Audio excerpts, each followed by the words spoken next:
The US President Donald Trump will leave the G7 summit in Canada early, meaning his planned meeting with Prime Minister Anthony Albanese is now in doubt. The White House says President Trump is returning to Washington to, quote, attend to many important matters. Now, this news broke moments after Anthony Albanese finished a press conference in Calgary, in which he said he was looking forward to his meeting with Donald Trump tomorrow. National Affairs correspondent Jae-myung is travelling with the Prime Minister and joins me now live. Jane, what do we know about why the President is leaving? Hello. Well, this news has only just broken in the last half an hour, and we found out via a statement from the White House Press Secretary Karoline Leavitt, who said simply that the President was leaving the G7 summit tonight, local time, so cutting his visit short by a day, and also basically missing out on the substantive talks tomorrow. So she further elaborated in a tweet in which she said much was accomplished at the summit, but because of what's going on in the Middle East, President Trump will be leaving tonight after dinner with heads of state. Now, this obviously has big implications for other leaders, but for Anthony Albanese, it's a huge blow.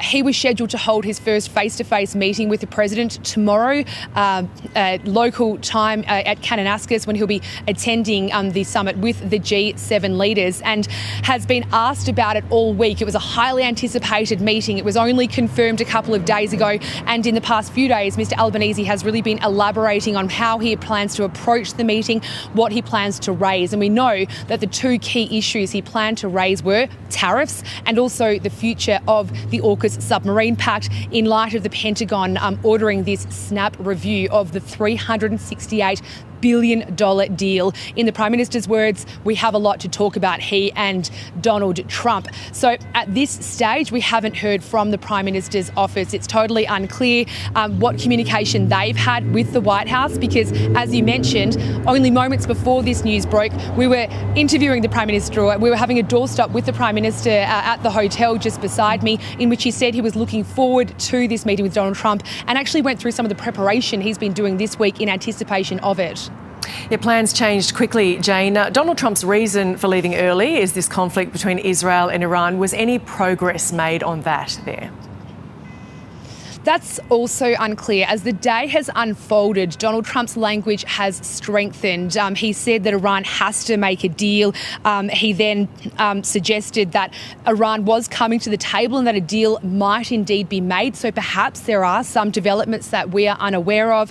And certainly when he was standing alongside UK Prime Minister Keir Starmer, both men said that one thing all leaders at the G7 summit were united on was the need for Iran to be depleted of its capacity to develop nuclear weapons. Now, there was also a draft statement circulating among G7 leaders regarding the escalating conflict in the Middle East.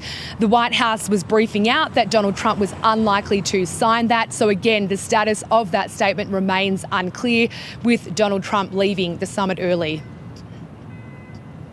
Well, I think Iran basically is at the negotiating table. They want to make a deal. I want to see no nuclear weapon in Iran, and we're well on our way to making sure that happens. We've had a discussion about that this morning. There's in the G7 absolute clarity in relation to the nuclear programme. We do not want to see it. Jane, that grab there. Now, before this news broke, we heard from the Prime Minister, as you said. He seemed positive about the fate of the Orcus submarine pact. Yeah, and that is because of another exchange at that very doorstop with Keir Starmer and Donald Trump. A reporter at that doorstop put to the two leaders, is the future of the trilateral AUKUS submarine deal at risk? Do you support the AUKUS submarine deal? Now, Keir Starmer, the UK Prime Minister, who is, of course, a big supporter of the deal, we know that, he answered and said, we both believe it's important. We both stand by this agreement. Now, Donald Trump then interjected and said, we are friends and we are long-standing partners, but it's not entirely clear. It's a bit ambiguous as to whether Donald Trump was talking about his relationship with Keir Starmer, the man standing beside him, or whether he was talking about this agreement between the UK, the US and Australia to deliver 8 nuclear-powered submarines to Australia over the next few decades. However, Anthony Albanese thought it was a positive sign, and he said as much.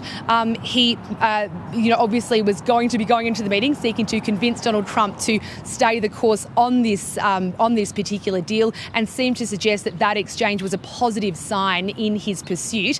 Here's what Mr Albanese had to say. It was very positive, and I've seen the comments that were made. And of course it is in Australia, the United States and the United Kingdom's interest that AUKUS not just proceed in terms of Pillar 1 but Pillar 2 as well. There are great advantages that we have. The sum of 1 + 1 + 1 sometimes equals more than 3, and it certainly does that in this case. So that's Anthony Albanese there, once again spruiking the benefits of the AUKUS submarine pact, not only to Australia, but to the pursuit of a more stable and peaceful Indo-Pacific region. So at this stage, it's very unclear what is going to be happening regarding Mr Albanese's first meeting with Donald Trump, but he will be going to Kananaskis tomorrow for meetings with other leaders, including the leaders of the UK, Japan and France. So there's still a busy day of diplomacy ahead, just not the big ticket item Mr Albanese was hoping to finish off the summit with.